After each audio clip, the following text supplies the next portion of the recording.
Bertemu lagi dalam channel Cikgu Chef Tutorial. Perbincangan pada kali ini adalah dalam bab 2, pasaran barang dan harga. Topik 2.3, keseimbangan pasaran.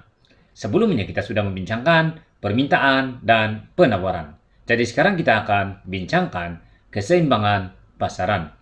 Dalam perbincangan ini terdapat 5 bahagian yang dibincangkan, yaitu yang pertama adalah konsep keseimbangan pasaran. Yang kedua adalah penentuan keseimbangan melalui kaedah jadwal. Yang ketiga adalah penentuan keseimbangan melalui kaedah raja atau keluk. Yang keempat adalah penentuan keseimbangan melalui kaedah persamaan dengan menggunakan persamaan kuantiti, yaitu QD sama dengan E tolak BP dan QS sama dengan E tambah BP. Yang kelima adalah penentuan keseimbangan melalui kaedah persamaan menggunakan persamaan harga, yaitu P sama dengan E tolak BQ dan P sama dengan E tambah BQ. Oke, sekarang kita akan bincangkan bahagian yang pertama, yaitu konsep keseimbangan pasaran. Keseimbangan pasaran merupakan satu keadaan apabila kuantiti suatu barang yang diminta oleh isi rumah adalah sama dengan kuantiti barang yang ditawarkan oleh firma pada suatu tingkat harga tertentu. Oke, jadi kalau kita lihat di sini, jelas di sana ditunjukkan oleh tulisan berwarna kuning, kuantiti diminta oleh isi rumah adalah sama dengan kuantiti ditawarkan oleh firma. Dan ketika keseimbangan, tingkat harga yang ditawarkan oleh firma adalah sama dengan harga yang sanggup dibayar oleh isi rumah. Ini adalah keadaan keseimbangan pasaran, yaitu harga yang ditawarkan oleh firma haruslah sama dengan harga yang sanggup dibayar oleh isi rumah. Ini menunjukkan keseimbangan pasaran berlaku apabila tidak terdapat sebarang dorongan terhadap harga dan kuantiti untuk berubah. Kita lihat semula di sana, tidak terdapat sebarang dorongan terhadap harga dan kuantiti untuk berubah. Keseimbangan pasaran juga menunjukkan ianya tercapai apabila keluk permintaan pasaran adalah sama dengan keluk penawaran pasaran, atau keluk permintaan pasaran bersilang dengan keluk penawaran pasaran. Bahagian ketiga yang dibincangkan adalah penentuan keseimbangan pasaran melalui kaedah jadwal. Oke, kita lihat. Berikut adalah sebuah jadwal. Oke, jadi kalau kita lihat di sini, terdapat 6 kolom, yaitu kolom yang pertama adalah harga, kolom kedua adalah kuantiti, yaitu permintaan, dan kolom ketiga juga kuantiti, yaitu penawaran, dan kolom keempat adalah perbezaan di antara permintaan dan penawaran, kemudian kolom kelima adalah keadaan pasaran, dan kolom keenam adalah kesan terhadap harga. Oke, sekarang kita akan lengkapkan, yaitu kita akan lihat perbezaan permintaan dan penawaran. Seterusnya keadaan pasaran. Oke, pada tingkat harga 2, ketika ini permintaan adalah 20 unit dan penawaran adalah 4 unit. Maka perbezaan permintaan dan penawaran adalah 20 tolak 4. Dan kita dapati perbezaannya adalah 16. Jadi kalau kita lihat, ini menunjukkan berlaku lebihan permintaan. Ini karena permintaan adalah 20 dan penawaran adalah 4. Bezanya sebanyak 16, itu adalah lebihan permintaan. Kemudian, kita lihat pula ketika harga sama dengan 4, ketika ini permintaan adalah 16 unit dan penawaran adalah 8 unit. Maka perbezaan di antara permintaan dan penawaran adalah 16 tolak 8, bersamaan dengan 8. 16 itu adalah permintaan dan 8 itu adalah penawaran. Ini menunjukkan berlakunya lebihan permintaan, yaitu sebanyak 8 unit. Kemudian, ketika tingkat harga berada pada RM6, kuantiti diminta adalah 12 dan kuantiti ditawarkan adalah 12. maka perbezaan di antara permintaan dan penawaran adalah 12 tolak 12 bersamaan dengan sifar ataupun kosong. Ini menunjukkan jumlah permintaan dan jumlah penawaran ataupun jumlah kuantiti diminta dan kuantiti ditawarkan adalah sama. Maka ini menunjukkan di bawah keadaan pasaran, ini adalah keadaan keseimbangan pasaran. Kemudian, ketika tingkat harga pada RM8, ketika ini permintaan adalah 8 dan penawaran adalah 16 unit, maka perbezaan permintaan dan penawaran adalah 16 tolak 8 bersamaan dengan 8, dan 8 itu adalah lebihan penawaran. Jadi keadaan pasaran di sini adalah berlakunya lebihan penawaran sebanyak 8. Kemudian, pada tingkat harga 10, kuantiti diminta adalah 4 unit dan kuantiti ditawarkan adalah 20 unit. Maka kalau kita lihat, perbezaan permintaan dan penawaran adalah 20 tolak 4 bersamaan dengan 16. Maka keadaan pasaran adalah berlakunya lebihan penawaran, yaitu sebanyak 16. Jadi sekarang kita lihat pula kesan terhadap harga. Kalau kita lihat pada tingkat harga 2, ketika ini berlakunya lebihan permintaan. Jadi kalau kita lihat, lebihan permintaan menyebabkan harga cenderung untuk naik. Harga cenderung untuk naik. Kemudian, pada tingkat harga 4, juga berlaku lebihan permintaan, maka keadaan ini juga menyebabkan harga cenderung untuk naik. Pada harga 6, yaitu ketika kuantiti diminta adalah sama dengan kuantiti ditawarkan dan keadaan pasaran berlaku dalam keadaan keseimbangan, maka harga, kalau kita lihat, dia adalah tetap atau tidak ada dorongan untuk tingkat harga itu berubah, tetap pada RM6. Kemudian, pada tingkat harga 8, ketika ini berlakunya lebihan penawaran, maka keadaan lebihan penawaran menyebabkan harga cenderung untuk turun. Harga cenderung untuk turun. Dan ketika tingkat harga bersamaan dengan 10, keadaan ini juga menunjukkan berlakunya lebihan penawaran. Dan ini juga akan menyebabkan berlakunya tingkat harga atau harga cenderung untuk turun.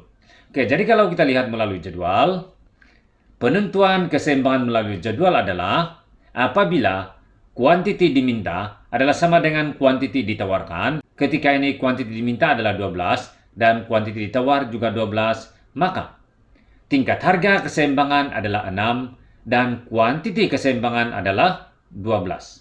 Sekarang kita lihat bagian yang ketiga, yaitu plotkan keluk keseimbangan pasaran. Oke, bagian yang ketiga adalah plotkan keluk keseimbangan pasaran pada kertas graf. Oke, kita lihat di sini, di sebelah kanan kalau kita lihat, itu adalah jadwal keseimbangan pasaran. Oke, manakala di sebelah kiri kalau kita lihat, terdapat sebuah kertas graf yang kosong. Oke, sekarang kita plotkan pada kertas graf merujuk kepada jadwal. Oke, untuk plotkan kepada kertas graf, kita akan lukis dahulu paksi mendatar, kemudian kita lukis paksi menegak. Nah, merujuk kepada jadwal ini adalah jadwal permintaan dan penawaran terhadap pen. Selepas itu, kita labelkan paksi mendatar dengan quantity pen, unit, paksi menegak dengan harga, RM, dan labelkan titik origin. Oke, sekarang kita akan lihat di sana harga. Kalau lihat jadwal harga ada 2, 4, 6, 8, 10. Maka pada paksi menegak harga, kita akan tandakan atau labelkan setiap tingkat harga, yaitu 2, 4, 6, 8, 10. Dan pada paksi mendatar, yaitu quantity pen, kita akan labelkan 4, 8, 12, 16, 20. Seterusnya kita plotkan keluk permintaan rujuk jadwal. Titik yang pertama dahulu, yaitu pada tingkat harga 2, RM2, kuantiti diminta adalah 20. Maka plotkan titik tersebut, tandakan pangka. Oke.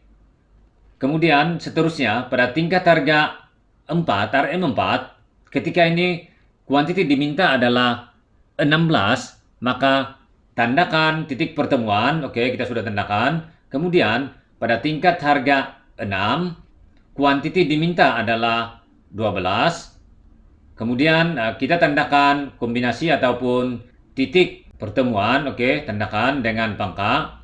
Kemudian seterusnya, apabila tingkat harga 8, ketika ini kuantiti diminta juga adalah 8 unit, maka tandakan titiknya, oke, tandakan dengan pangka. Kemudian yang terakhir, tingkat harga adalah 10, dan ketika ini kuantiti diminta adalah 4, oke, tandakan titik atau pangka. Jadi kalau kita lihat, kita sudah buat 5 titik atau 5 tanda atau pangka. Sekarang kita akan bentukkan keluk permintaan, maka kita akan sambungkan setiap titik. Oke, sambungkan. Ya, kita sudah sambungkan. Lihat, keluk yang berwarna biru, dan jangan lupa untuk labelkan dari ujung ke ujung di dan di. Oke, sama juga untuk penawaran. Oke, sekarang kita lihat. Pada tingkat harga 2, kuantiti ditawarkan adalah 4, maka tandakan dengan pangka, titik atau kombinasi dia. Kemudian pada tingkat harga 4, ketika ini kuantiti ditawarkan adalah 8, oke, tandakan dengan pangka. Kemudian pada tingkat harga 6, kuantiti ditawarkan adalah 12, tandakan pangka. Ya, oke, di sini sebenarnya sudah dipangkakan sedia, ditandakan, tetapi tidak masalah, kita tanda semula. Kemudian pada tingkat harga 8, ketika ini kuantiti ditawar adalah 16, oke, semula tandakan pangka. Kemudian pada tingkat harga 10, kuantiti ditawarkan adalah 20, ya tandakan pangka, kombinasi atau titik. Kemudian kita sudah lihat di sini ada 5 titik atau pangka, maka untuk mendapatkan keluk penawaran kita akan sambungkan setiap titik-titik tersebut. Oke, sekarang kita sudah sambungkan, ya, berwarna biru. Kemudian jangan lupa labelkan SS dari ujung ke ujung. Oke, maka sekarang kita sudah plotkan keluk permintaan dan kita sudah plotkan keluk penawaran. Langkah seterusnya adalah menentukan harga dan kuantiti keseimbangan. Melalui keluk, kalau kita lihat, keseimbangan tercapai apabila keluk permintaan DD bersilang dengan keluk penawaran SS pada titik I. Oke, jadi titik persilangan itu kita akan tandakan dengan I, tanda keseimbangan. Kemudian kita akan buat garisan putus-putus ke arah paksi harga dan ke arah paksi kuantiti. Oke, lihat satu garisan putus-putus berwarna merah di sana, satu ke arah paksi harga dan satu ke arah paksi kuantiti. Ini bertujuan untuk menentukan tingkat harga keseimbangan dan kuantiti keseimbangan.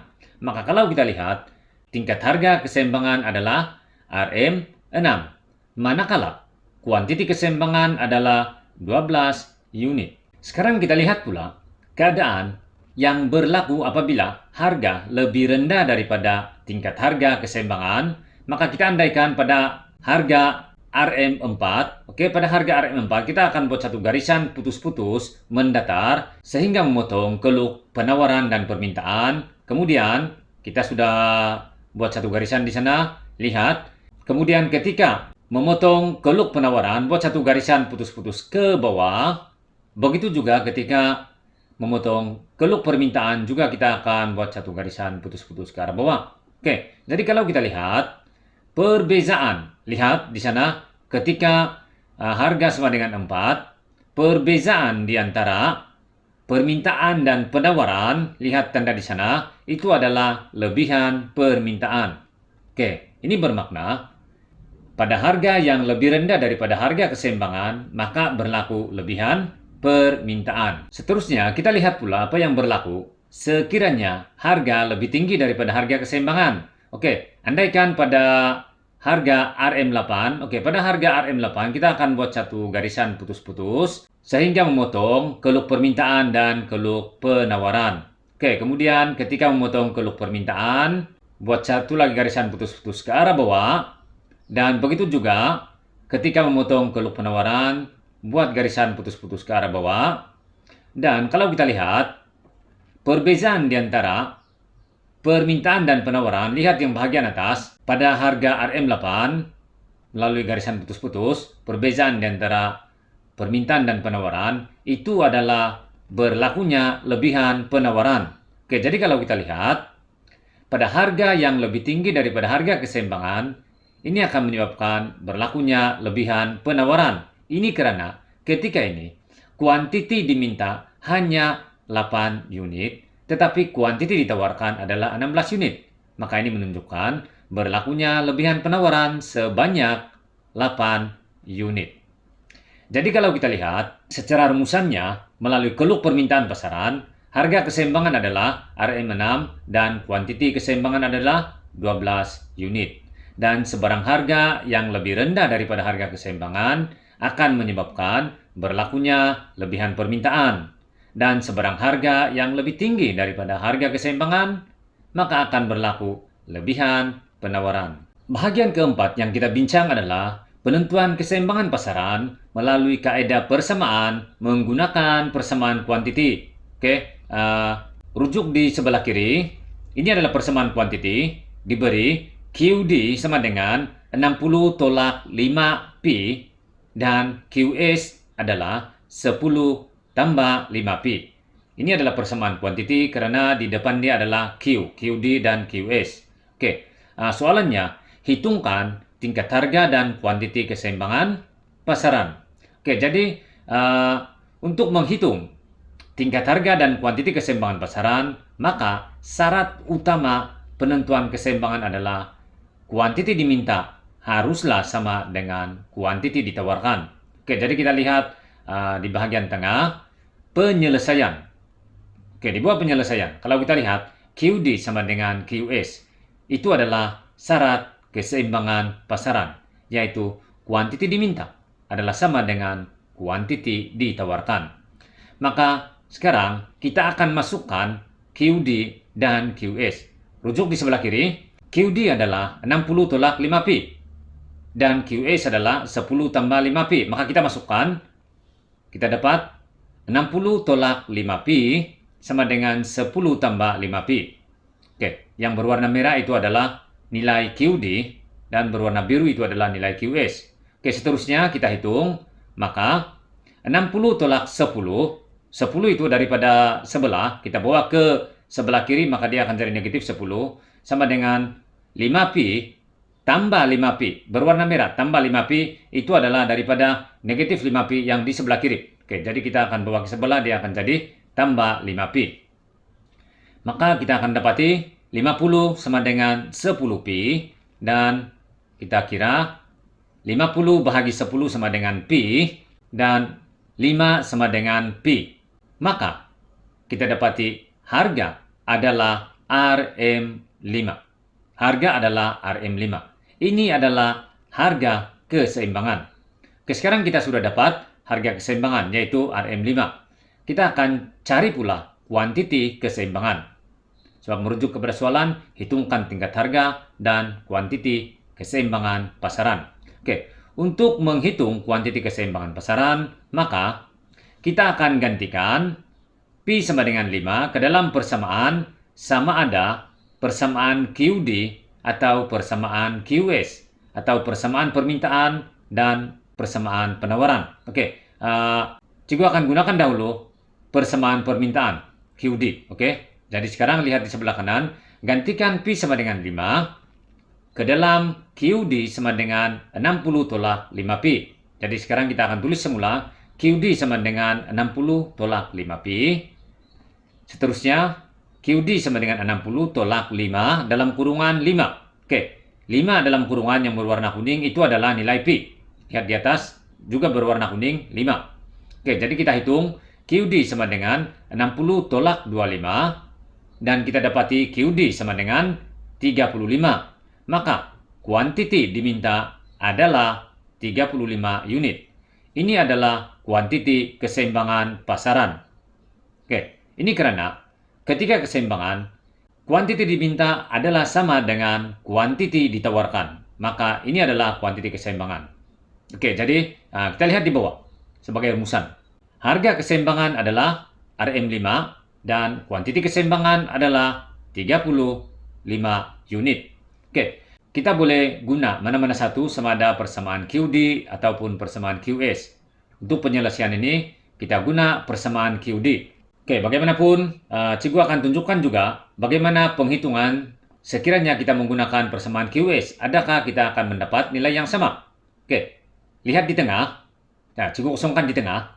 Tadi ada maklumat di sana, sekarang Cikgu kosongkan supaya kita boleh buat penghitungan di sana. Sama juga, gantikan Pi sama dengan 5 ke dalam QS sama dengan 10 tambah 5Pi. Oke, ini adalah persamaan QS.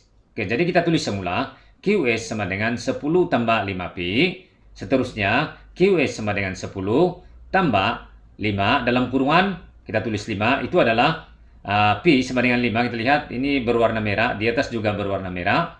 Oke, kemudian QS sama dengan 10 tambah 25, dan akhirnya QS sama dengan 35.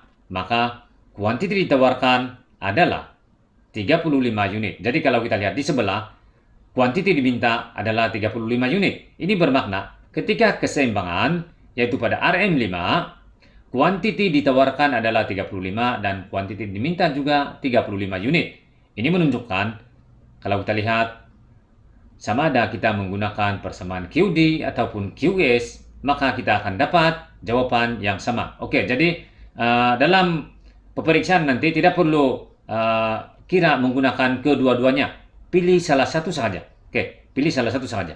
Cikgu hanya tunjukkan di sini kedua-dua untuk buktikan bahwa kita akan dapat nilai yang sama.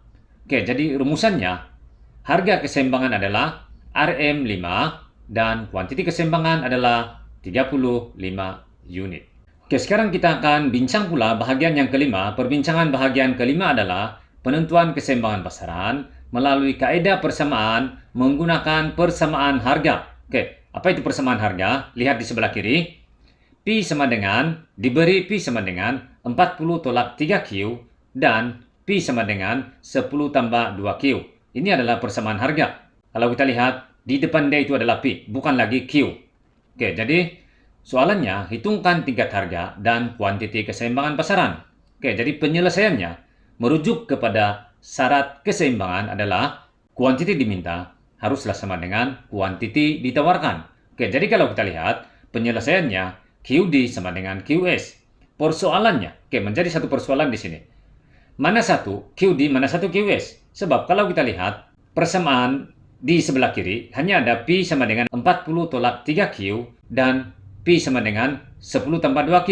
Tidak dinyatakan mana satu QD dan mana satu QS. Oke. Jadi sebenarnya ini sangat mudah. QD, permintaan, dia adalah bercerun negatif. Dan QS, penawaran bercerun positif. Oke, jadi kalau kita lihat, yang bahagian atas itu, Pi sama dengan 40 tolak 3Q. Ini adalah bercerun negatif. Lihat tanda negatif.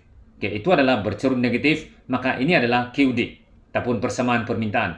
Manakala di bawahnya, Pi sama dengan 10 tambah 2Q, ini adalah bercerun positif, maka ini adalah persamaan penawaran. Oke, jadi kita masukkan, maka 40 tolak 3Q sama dengan 10 tambah 2Q.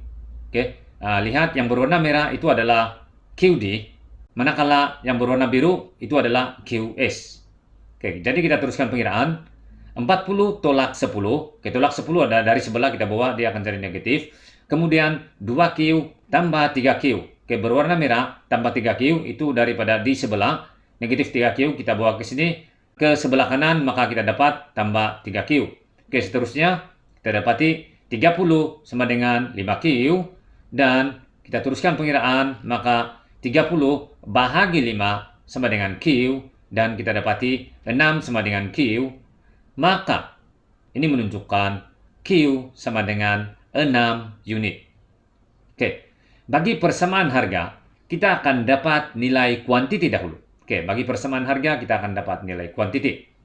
Oke, apabila kita sudah dapat nilai kuantiti, maka kita akan gantikan dalam persamaan yang diberikan, sama ada persamaan permintaan atau persamaan penawaran. Mana-mana pun kita akan dapat jumlah yang sama, nilai yang sama. Oke, lihat di sebelah kanan, gantikan Q sama dengan 6 ke dalam persamaan Pi sama dengan 40 tolak 3Q. Oke, jadi kita tulis semula Pi sama dengan 40 tolak 3Q, maka kita dapati Pi sama dengan 40 tolak 3 dalam kurungan 6. Oke, yang berwarna kuning ini 6. Kita boleh lihat di atas itu adalah nilai Q sama dengan 6. Oke, kemudian Pi sama dengan 40 tolak 18 dan akhirnya kita dapati Pi sama dengan 22. Maka Pi sama dengan RM22. Maka kalau kita lihat rumusan, kita buat rumusan, tingkat harga keseimbangan adalah RM22 dan kuantiti keseimbangan adalah 6 unit. Jika kita menggunakan ataupun kita masukkan nilai Q sama dengan 6 ke dalam persamaan penawaran, yaitu P sama dengan 10 tambah 2Q. Oke, kita akan dapat nilai yang sama. Oke, jadi untuk perbincangan ini cikgu tidak akan tunjukkan. Cikgu sengaja memberi peluang kepada calon-calon untuk menguji ataupun mencoba. Dan pastikan apabila kamu kira, pastikan dapat jawaban yang sama, yaitu Pi sama dengan 22. Bermakna kalau tidak dapat Pi sama dengan 22, ada sebarang kesilapan dalam pengiraan. Oke, kita sudah membincangkan bagaimana penentuan keseimbangan melalui jadwal, melalui keluk, dan melalui persamaan kuantiti dan persamaan harga. Semoga pelajar-pelajar dan calon-calon STPM dapat memahami dengan baik bagaimanakah keseimbangan pasaran berlaku dan bagaimanakah keseimbangan pasaran ditentukan. Oke, sekiranya ada bahagian-bahagian tertentu yang tidak difahami ataupun mungkin penerangan cikgu agak cepat, bolehlah ulang semula sehingga dapat, ataupun kalau tidak dapat, boleh tanya cikgu melalui ruangan komen. Cikgu akan jawab sebaiknya mungkin. Oke, jadi sekian pertemuan pada kali ini dan kita akan bertemu lagi pada tutorial yang akan datang untuk membincangkan tajuk seterusnya, yaitu perubahan keseimbangan pasaran. Oke, perubahan keseimbangan pasaran. Karena pada ketika ini kita hanya menentukan tingkat keseimbangan. Tetapi pada perbincangan yang akan datang, kita akan bincangkan sekiranya berlaku perubahan ke atas keluk permintaan atau sekiranya berlaku perubahan ke atas keluk penawaran, ataupun berlaku perubahan secara serentak antara permintaan dan penawaran. Oleh itu, sekian pertemuan pada kali ini dan bertemu lagi pada tutorial yang akan datang. Sekian, terima kasih.